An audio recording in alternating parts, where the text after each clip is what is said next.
Well, while problems keep mounting for Jim Zorn and the Redskins on the field, team owner Dan Snyder's family has been tackling a much more serious off-the-field issue. Joining us now with the story that truly puts football in perspective is Jenn Brown. And Jen, certainly this is something that does affect us all. It does. And I'm sure it's going to hit home for a lot of viewers out there. As we all know, it's Breast Cancer Awareness Month.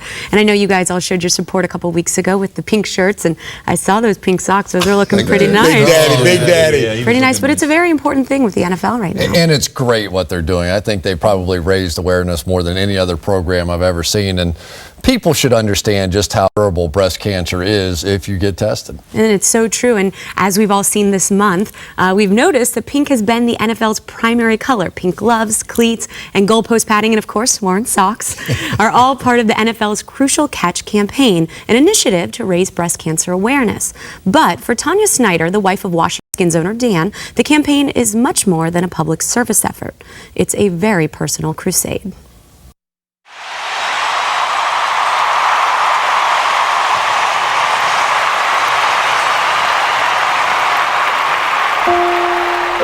Mother, daughter, sister, aunt, grandmother, survivor. Tana Snyder is the matriarch of the Redskins family and the NFL's main spokeswoman for breast cancer awareness. A decade ago, she and her husband Daniel launched the blueprint for the NFL initiative. Since then, a lot has changed with the cause and for Tanya. Breast cancer has always been something personally to me that just disturbed me. I heard about it so much and so often, so I knew that there was a sorority with an initiative called Think Pink. They hand put all these ribbons together initially and and then thousands and thousands. It grew very, very quickly. Redskins Cheerleaders alumni shirt. Oh my gosh, thank you, and it's pink. I was just excited to be able to work with the young girls, the players and coaches' wives, and to make a difference in a cause that I really felt very strongly about. The one thing that I've learned in my experience is that once it happens, you find out that there's a tremendous resource of other people that have gone through the same situation. I think everybody knows somebody and has been touched by breast cancer. Well, I was in 8th grade, and we came home from school. My mom told us she needed to talk to us, and that's pretty much how she broke the news to us in her room. And I had a few tears that day, but my mom said we were going to do everything we could to fight it, and so that's what we thought about, and that's what we set out to do. I lost my mother. I had 2 aunts that had been diagnosed with breast cancer before. One of my mom's closest friends just had a double mastectomy yesterday, and it's definitely something that we've been affected with family and a lot of our family's close friends. I was back in my hometown, Thornton, Colorado. We had gone back, my littlest brother had gotten married, and so the whole family was back. And the day after the wedding, my father called a family meeting, which was a little unusual for him to get us all together like that. And he broke the news that my mom had been diagnosed with breast cancer. And we were there in our living room, and it took a moment to try and understand what that meant and what were the possibilities for her recovery. My children were young. We were out just playing baseball. We went to the park and came home.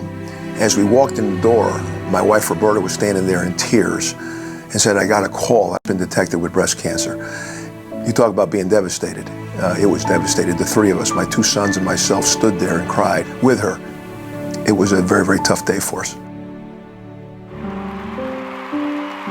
Chris Cooley's mother, Nancy, is a survivor. Greg Olson's mother, Sue, 10 years. is a survivor. 4 years to Survivor. Brett Favre's wife, Deanna. The mother of Max Starks survivor. in Pittsburgh, 16 years. D'Angelo Williams' mother, Sandra, 12 years. Derek Dockery's mother, Sheila. Survivor.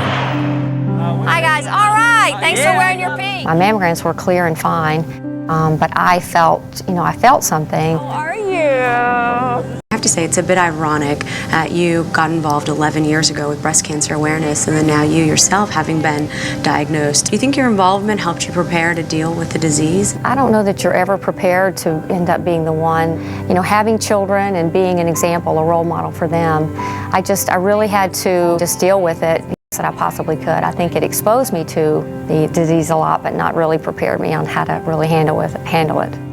It's unbelievably important. I know for a fact if we would have been able to catch my mom with breast cancer in an earlier state, that we would have been able to have a lot better success rate. So anytime that ladies can go out there and get early mammograms, and if they find anything, go get it, it's definitely going to have a great effect. From my own experience, she was very lucky because they did diagnose it so early.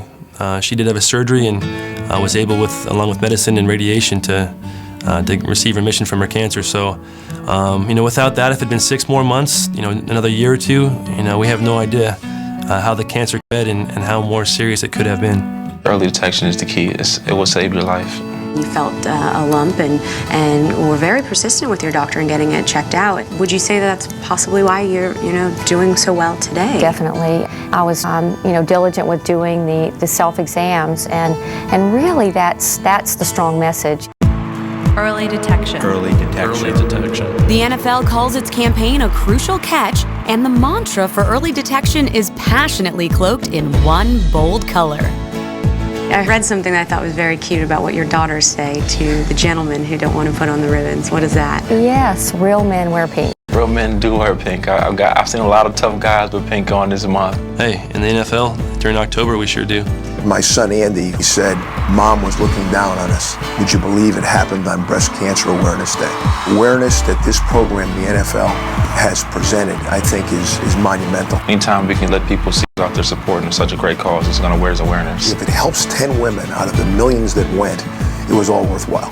Did you think it would go from the pink ribbons in 1999 to, the players wearing hot pink shoes? No, I did not, and it's actually been a lot of fun. Personally, I feel like it's really a difference, and to put a face, to put a story, and hopefully a direct message appealing from the heart to schedule the screenings.